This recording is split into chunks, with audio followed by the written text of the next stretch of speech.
Baiklah teman-teman, hari ini saya akan mempresentasikan mini project saya. Tetapi sebelumnya saya akan memperkenalkan diri saya. Nama saya Tarida Nur Afni Pasaribu dari Fakultas FKIP UGI, Prodi Pendidikan Biologi. Hari ini saya akan membahas mengenai hukum Newton. Hukum Newton merupakan hukum yang membahas tentang gaya. Jadi hukum ini khusus membahas semua hal yang berhubungan atau bersangkutan dengan gaya.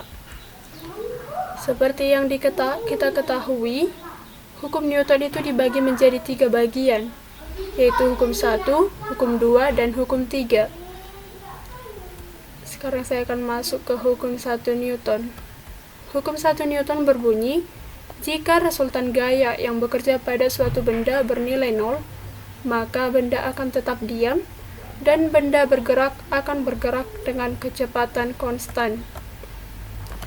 Maksud dari hukum 1 Newton ini, suatu benda akan tetap diam, atau suatu benda akan tetap bergerak dengan kecepatan konstan jika pada benda tersebut tidak bekerja gaya.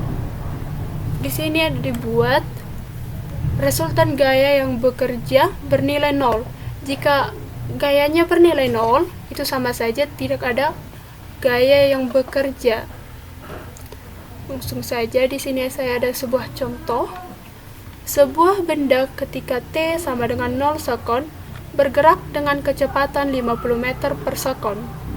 Jika resultan gaya-gaya yang bekerja pada benda sama dengan 0, maka berapakah kecepatan benda setelah bergerak selama 10 sekon?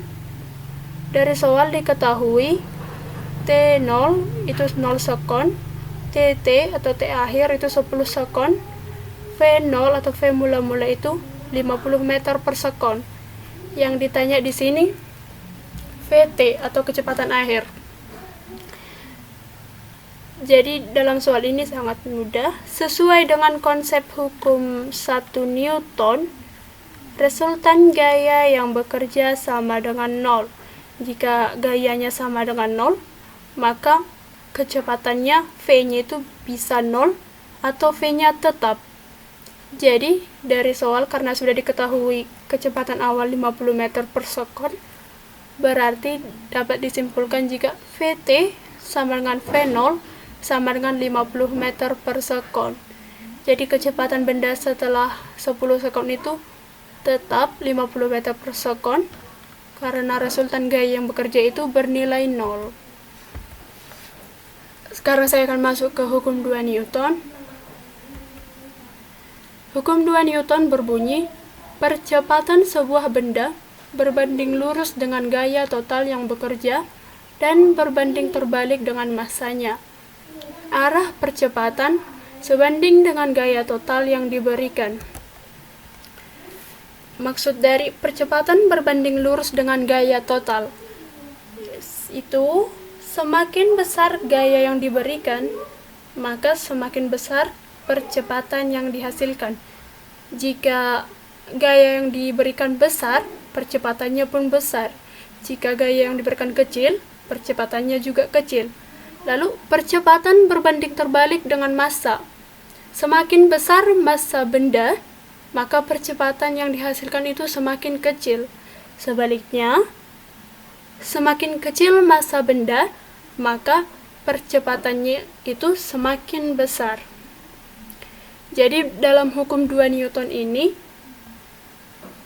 jika benda diberi gaya sebesar F, maka benda tersebut akan mengalami percepatan. Jadi jika benda mengalami gaya, maka akan terjadi perubahan pada gerak benda, baik itu percepatan maupun perlambatan. Di sini ada sebuah contoh. Sebuah benda bermassa 3 kg bergerak pada bidang datar yang licin dengan kecepatan 9 meter per sekon dan bertambah menjadi 12 meter per sekon setelah menempuh jarak 15 meter. Hitunglah besar gaya mendatar yang menyebabkan pertambahan kecepatan benda tersebut. Dari soal ini diketahui massanya itu 3 kg V0 atau V mula-mula 9 meter per sekon, VT atau kecepatan akhir itu 12 meter per sekon, jarak tempuh atau S itu 15 meter. Yang ditanya di sini besar gaya atau F. Untuk menyelesaikan soal ini, kita harus mencari nilai A. Di sini saya memakai rumus gerak lurus. VT kuadrat sama dengan V0 kuadrat tambah 2A kali S tambah 2AS. 12 meter per sekon kuadrat sama dengan 9 meter per sekon kuadrat tambah 2 kali A kali 15 meter. 144 meter per sekon kuadrat ini sama dengan 81 meter per sekon kuadrat tambah 30A. 144 kurang 81, 63 meter per sekon kuadrat ini sama dengan 30A.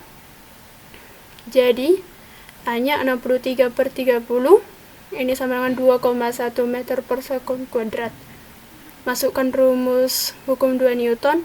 Sigma F sama dengan M kali A. Tadi masanya 3 kg dikali percepatannya 2,1 meter per sekon kuadrat sama dengan 6,3 Newton. Jadi besar resultan gaya yang menyebabkan pertambahan kecepatan benda itu sama dengan 6,3 Newton. Yang terakhir, saya akan membahas mengenai hukum 3 Newton. Hukum 3 Newton berbunyi, apabila sebuah benda mengerjakan gaya aksi kepada benda kedua, maka benda kedua memberikan gaya reaksi terhadap benda pertama yang besarnya sama, tetapi arahnya berlawanan. Jika kita memberikan gaya aksi kepada benda, maka benda tersebut akan memberikan gaya reaksi kepada kita. Gaya reaksi itu bisa juga disebut sebagai gaya tolak. Jika kita memberikan benda tersebut gaya aksi, benda tersebut juga memberikan gaya kepada kita yang besarnya sama. Seperti pada contoh ini, Tama memiliki massa sebesar 40 kg. Kemudian, Tama mendorong tembok dengan gaya 200 Newton. Maka gaya reaksi yang diberikan tembok kepada Tama sebesar, dari soal ini diketahui massa Tama M 40 kg, F atau besar gaya aksi itu 200 Newton. Gaya Tama mendorong tembok ini disebut dengan gaya aksi. Yang kemudian ditanya itu gaya reaksi. Besarnya gaya reaksi tembok terhadap Tama. Penyelesaiannya sesuai dengan rumus hukum 3 Newton. F aksi sama dengan min F reaksi. Arahnya berlawanan, min F reaksi. 200 sama dengan min F reaksi. F reaksi itu sama dengan min 200 Newton.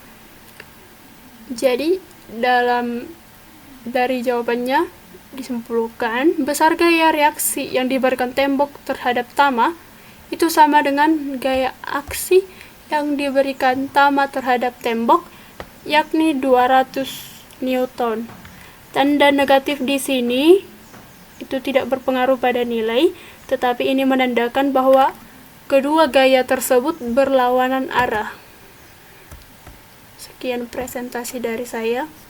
Terima kasih.